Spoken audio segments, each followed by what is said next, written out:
दिन भर खेती में लगे रहते। कभी हल चलाते, कभी पानी देते, कभी बीज बोते तो कभी निराई गुड़ाई करते। जैसे जैसे पौधे बढ़ते उनकी प्रसन्नता का पारावार न रहता। फसलें हर वर्ष पकती कटती, अनाज से उनके कोठार भर जाते। नारद जी गांव के एक संपन्न किसान माने जाने लगे। वर्ष दर वर्ष बीतते चले गए और नारद जी की गृहस्थी भी बढ़ती चली गई। 3-4 लड़के लड़कियां भी हो गए। अब नारद जी को एक क्षण की भी फुर्सत नहीं मिलती थी। वे हर समय बच्चों के पालन पोषण तथा पढ़ाई लिखाई में लगे रहते अथवा खेत में काम करते रहते थे। अचानक एक बार तेज बारिश हुई, जिसने कि दिनों तक बंद होने का नाम ही नहीं लिया। बादलों की गरज और बिजली की कड़क ने सबके हृदय में भय उत्पन्न कर दिया।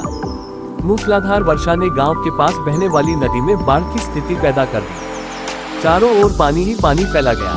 कच्चे पक्के सभी मकान ढहने लगे। घर का सामान बह गया।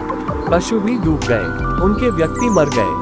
गांव में त्राही त्राही मच गई। नारद अब क्या करें? उन्होंने भी घर में जो थोड़ा कीमती सामान बचा था उसकी गठरी बांधी और अपनी पत्नी तथा बच्चों को लेकर जान बचाने के लिए पानी में से होते हुए बाहर निकलने लगे। नारद जी बगल में गठरी थोमे, एक हाथ से एक बच्चे को पकड़े और दूसरे हाथ से अपनी पत्नी को संभाले हुए थे। पत्नी भी एक बच्चे को गोद में और एक का हाथ पकड़े धीरे धीरे आगे बढ़ने लगी। पानी का बहाव अत्यंत तेज था तथा ये भी पता नहीं चलता था कि कहाँ गड्ढा है और कहाँ टीला। अचानक नारद जी ने ठोकर खाए और गठरी बगल से निकलकर बह गई। नारद जी गठरी कैसे पकड़ते? दोनों हाथ तो गिरे थे। मन महसूस कर सोचा फिर कमा लेंगे।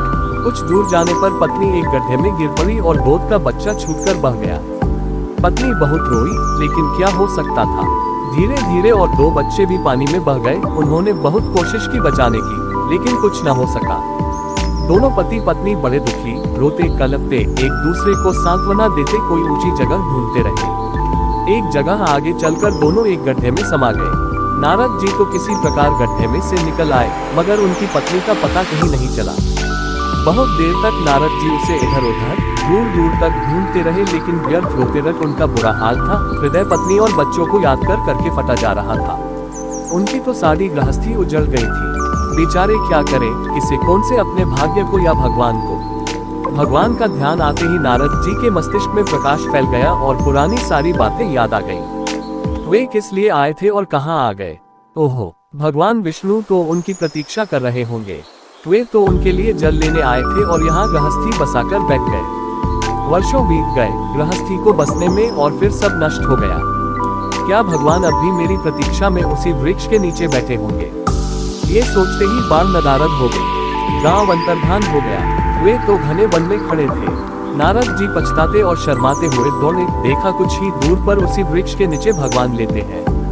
नारद जी को देखते ही उठ बैठे और बोले, अरे भाई नारद, कहाँ चले गए थे? बड़ी देर लगा दी।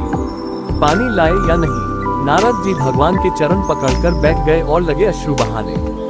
उनके मुंह से एक बोल भी नहीं फूटा। भगवान मुस्कुराए और बोले, तुम अभी तो गए थे, कुछ अधिक देर थोड़ी ही हुई है। लेकिन नारद जी को लगा था कि वर्षों बीत गए। अब उनकी समझ में आया ये सब भगवान की माया थी, जो उनके अभिमान को चूर चूर करने के लिए पैदा हुई थी। वे सोचने लगे, उन्हें बड़ा घमंड था कि उनसे बढ़कर त्रिलोक में दूसरा कोई भक्त नहीं है। लेकिन एक स्त्री को देखकर वे भगवान को भूल गए। उसको पछतावा होने लगा और उनका घमंड जरा सी देर में ढेर हो गया। वे पुनः सरलता और विनय के साथ भगवान के गुण गाने लगे।